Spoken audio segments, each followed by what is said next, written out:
शासन प्रभावक शतक सिंह शतक वीर सुविशाल गच्छाधिपति पूज्यपाद आचार्य देवेश श्री दौलत सागर सुरीश्वर जी महाराजा के जन्म शताब्दी महोत्सव के उपलक्ष्य में श्रवण कीजिए विराग क्रांतिवाणी का हृदय भेदी धारदार प्रवचन।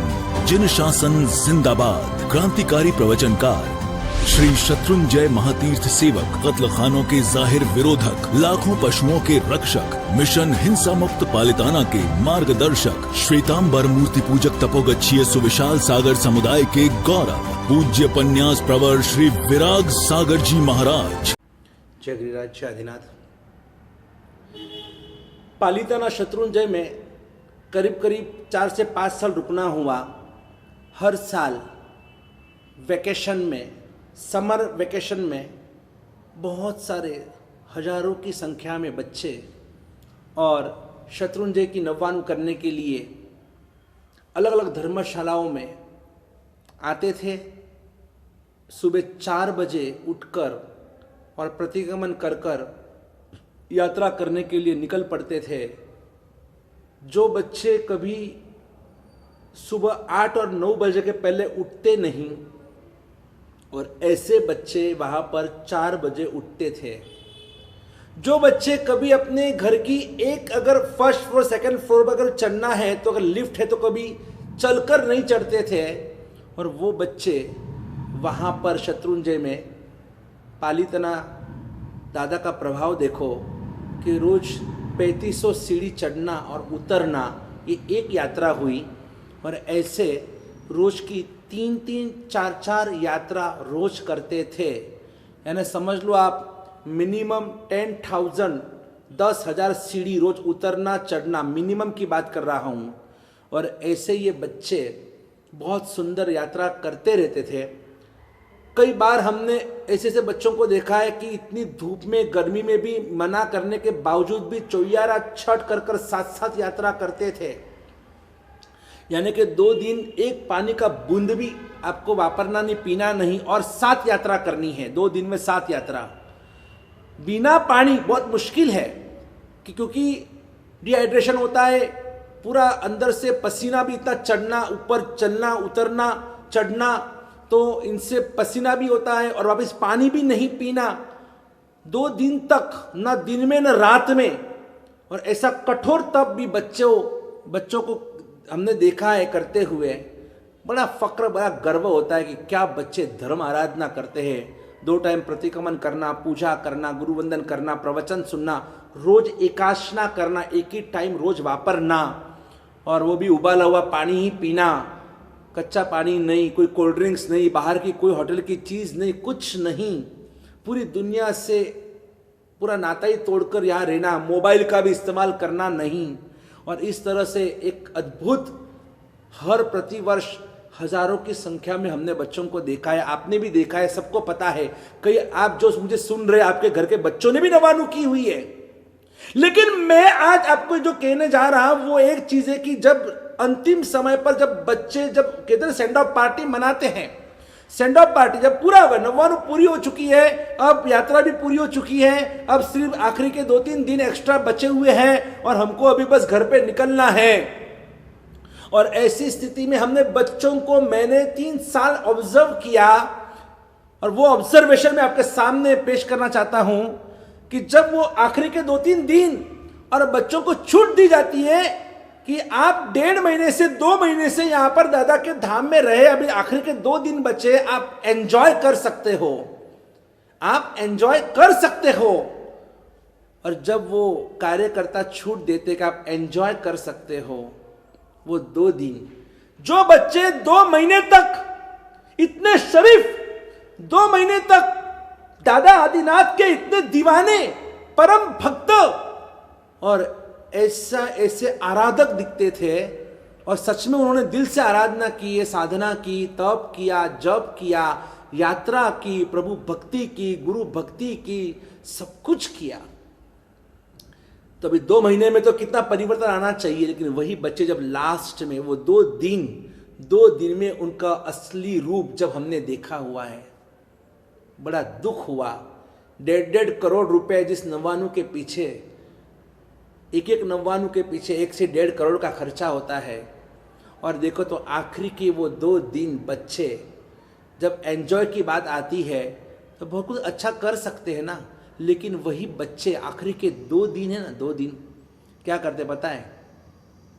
एक दूसरे के कपड़े निकालना, कपड़े खींचना, एक दूसरे के बाल खींचना, एक दूसरे को वो टूथपेस्ट हाथ में लेकर उसके गाल पे लगाना, कपड़ों के अंदर तेल की बोतल खाली करना, पूरा तेल कपड़ों के अंदर, पैंट के अंदर डालना। इससे भी तो हैरान होगा हूं देखकर बच्चों को, ये सब क्या है? ये पेस्ट लगाना, साबुन लगाना, वो क्रीम लेकर आना और मुंह के ऊपर पूरा क्रीम पूरे मुंह के ऊपर चौपड़ना। ये कितना बेहुदा, कितना जंगलीपना लगता है। कभी कभी वो देखकर, वो दृश्य देखकर और घबरा जाता था कि ये हमारी प्रजा है, ये हमारे बच्चे हैं। कहां से ये सब सीखा? घर में तो कभी माँ बाप ऐसा अलाउड कर भी नहीं सकते हैं, तो ये सब कहां से सीख कर आए? जब बच्चों को पूछा जाता था कि आप ये कहां से सीखे, ये सब, ये फालतूगिरी कहां से आपने सीखा, तो बच्चे कहते थे कि महाराज साहब जी, हमारे स्कूल में ऐसे ही चलता है, हमारे स्कूलों में जब बर्थडे होती है, पार्टीज होती है, तब हम ऐसे ही करते हैं।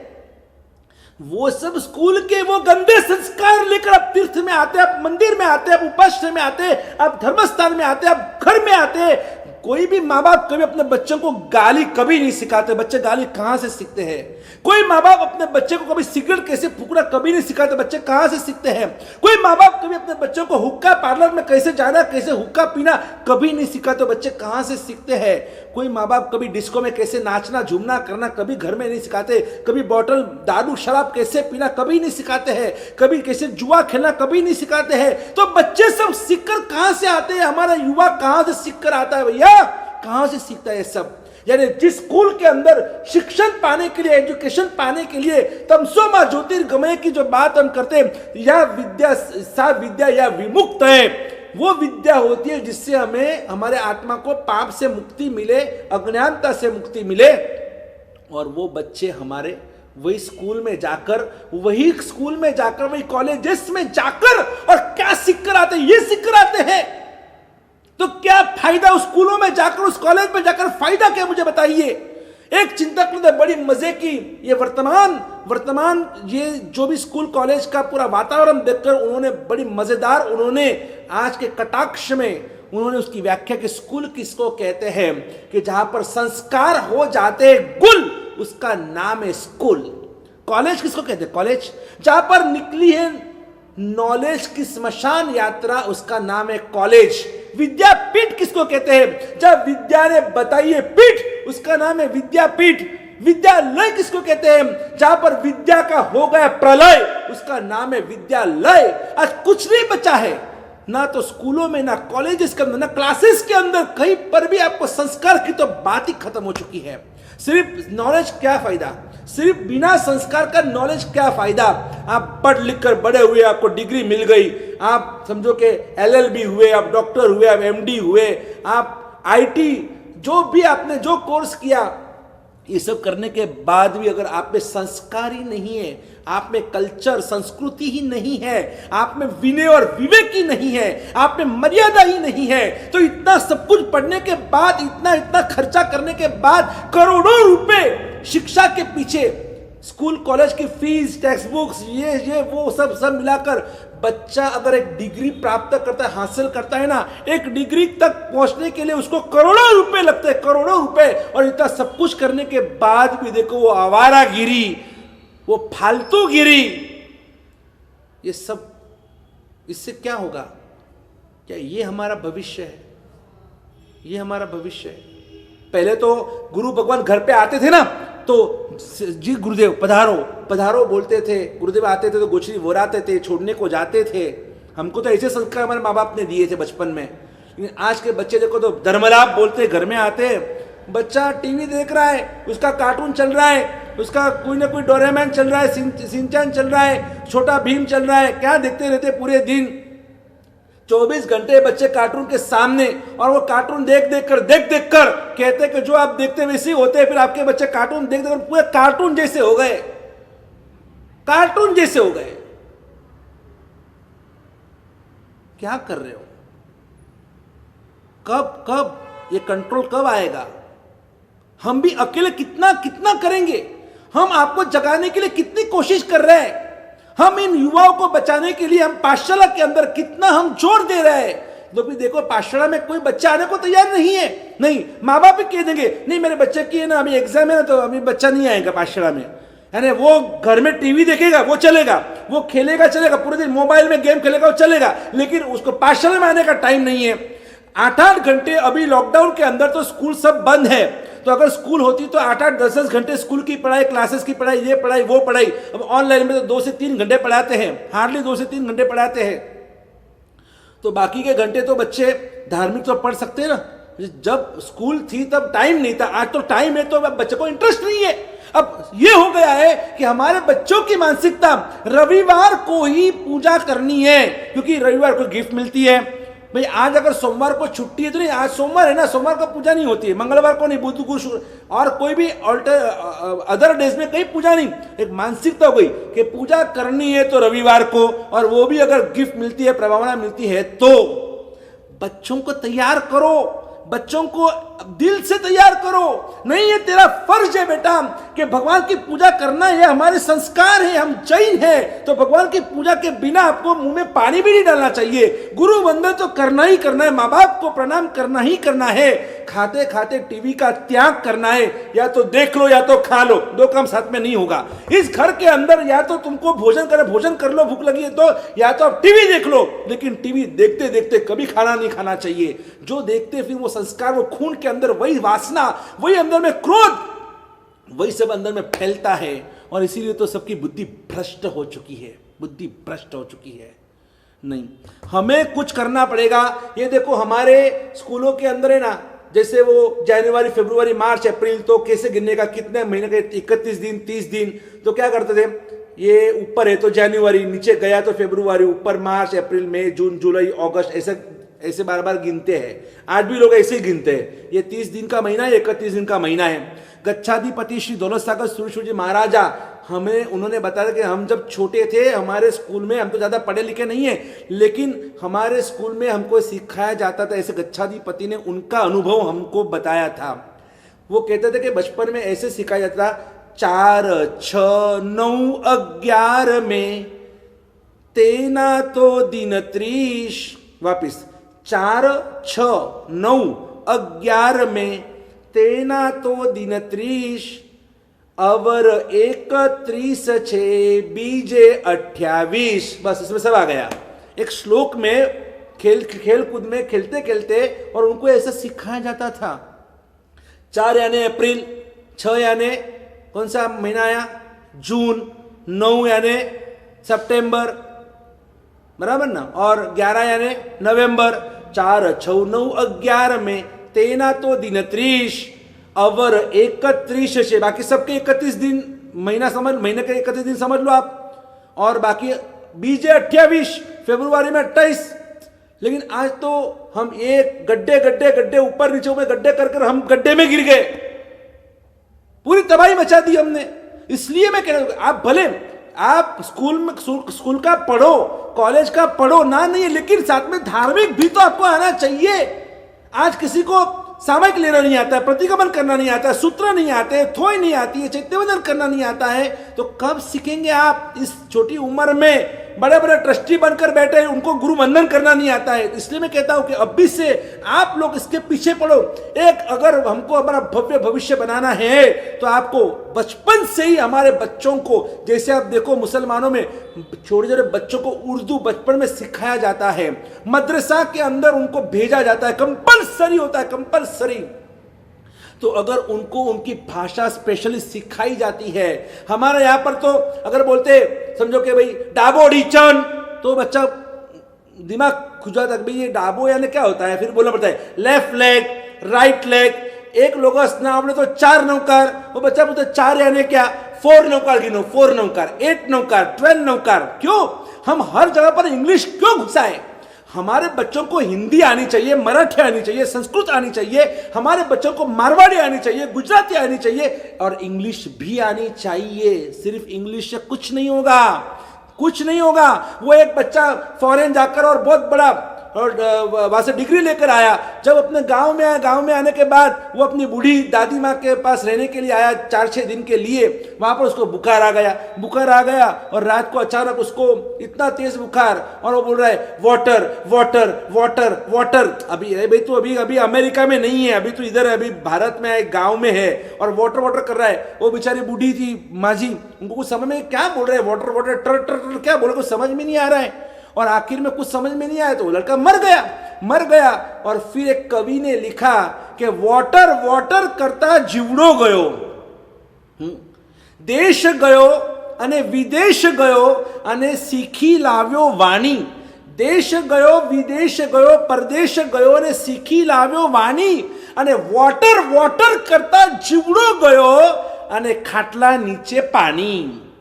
भाई जहां जिस प्रदेश में हो वहां की वो भाषा बोलो ना, लेकिन आता ही नहीं किसी को। आज अगर मराठी में जो महाराष्ट्र में रहते और आज के बच्चों को अगर किसी ने पूछा 43 रुपये झाले, बरं का 43 रुपये झाले, तो बोला 43 क्या होता है, 43 कितना होता है भाई, इंग्लिश में बोला, इंग्लिश में 43 रुपये हुए, 43 रुपये। अच्छा 43 क्या, 43 रुपये, 43 रुपये किसी को समझ में नहीं आता है। 57 रुपये झाले, 57 क्या होता है, 57 नहीं मालूम हमको। अरे बच्चों को सब सीखना आना चाहिए, सब आना चाहिए। अगर स्कूल में नहीं सिखाते हैं तो आप पाठशाला में सिखाओ, आप घर को स्कूल बनाओ ना। आप माँ बाप हो तो आप आपके बच्चों को सब भाषा का ज्ञान दो, उन्हें अपने हर संस्कृति बताओ उनको, ये हमारा कल्चर है, ऐसे उठना, ऐसे बैठना, ऐसे खाना, ऐसे नहीं खाना। मुझे याद है कि हमारे नानाजी थे, नानाजी बारामती में मेरे मामा का गांव, और उसमें नानाजी हमारे रमन नाना जी थे, रमन भाई नाम था उनका। अभी तो चल बसे साल भर पहले, लेकिन हमें याद है, हमें मामा मौसी के लड़के में इकट्ठा होते थे ना। और एक दिन सबने क्या किया, सबने पानी भरा ग्लास, और ग्लास में पानी भरकर सबने बोला एक साथ में 1 2 3, और सबने एक साथ में चीयर्स। और तब नाना जी ने क्या हमारी धूल निकाली है, ये क्या जैन परिवार है, अपने जैन परिवार में से चीयर्स करते हैं क्या? ये कोई दारू की कोई ये ग्लास है क्या आप चीयर्स कर रहे हो? आपको शर्म नहीं आती आप लोगों को? और एक बार और भी याद है कि हमारा जो एक वो फ्रूट खाने के लिए हमने वो नुकीले चम्मच का इस्तेमाल किया था। नुकीले चम्मच ऐसा करके फ्रूट खाते थे। और तब हमारे जो दादाजी थे, पापा के पापा, वो भी इतने धर्मिष्ठ थे, और नाना जी भी इतने धर्मिष्ठ थे, लेकिन उन्होंने हमको कहा था, हम वाड़ा वाले, एक छोटा गांव है पूना के पास में, उनका बेटा हम शाकाहारी है, ये नुकीले चम्मच तो होते हैं ना, ये नॉनवेज खाने के लोग इस्तेमाल करते हैं। फ्रूट खाना है तो हाथ से भी, चम्मच से भी खा सकते हैं, सादा चम्मच भी चलता है, हाथ से भी खा सकते हैं। उसके नुकीले चम्मच ऐसे खचाक करके खूबना, वापस ऐसे खाना, टेस्ट से खाना, कितना दोष, कितना पाप। ये मानसिकता का परिवर्तन लाना आवश्यक है, तो ही हम अपने भविष्य को बचा पाएंगे, तो ही हम अपने परिवार को बचा पाएंगे। और आखिर में इतना ही कहना चाहता हूं कि बस अगर हमको नौजवान तैयार करने, अपने बच्चों को तैयार करना है, ऐसे तैयार करना है, कह दो आसमां को कर दे सितारे खाली, क्योंकि अब यहां पर जिन शासन के नए सितारे चमकने वाले हैं, और ऐसे आपके बच्चों को, अपने युवाओं को तैयार करने के लिए, एक जैन आर्मी बनाने के लिए, एक डिफेंस सिस्टम खड़ी करने के लिए, और आपको मैदान जंग करना आवश्यक है। आपकी मानसिकता को मैं प्रिपेयर कर रहा हूं। वो दिन नजदीक है कि जब गांव के अंदर और हमारी जैन आर्मी बनेगी, हमारा डिफेंस सिस्टम मजबूत बनेगा। और इसी भावना के साथ मिलते हैं अगले प्रवचन में। तब तक के लिए आप चिंतन मंथन करते रहिएगा। सिर्फ सुनना और फिर एक कान से सुनकर दूसरे कान से निकाल देना, ऐसा मत करना। जरूर इसके लिए आपको कुछ, अगर आपको लगता है कि हम आपके लिए इतना समय दे रहे हैं, तो आपकी भी अपेक्षा हमको जरूर रहेंगी। आप जुड़ के रहिएगा। जय गिरिराज, जय आदिनाथ। बोलो मारा वाला वाला महावीर स्वामी भगवान की जय हो।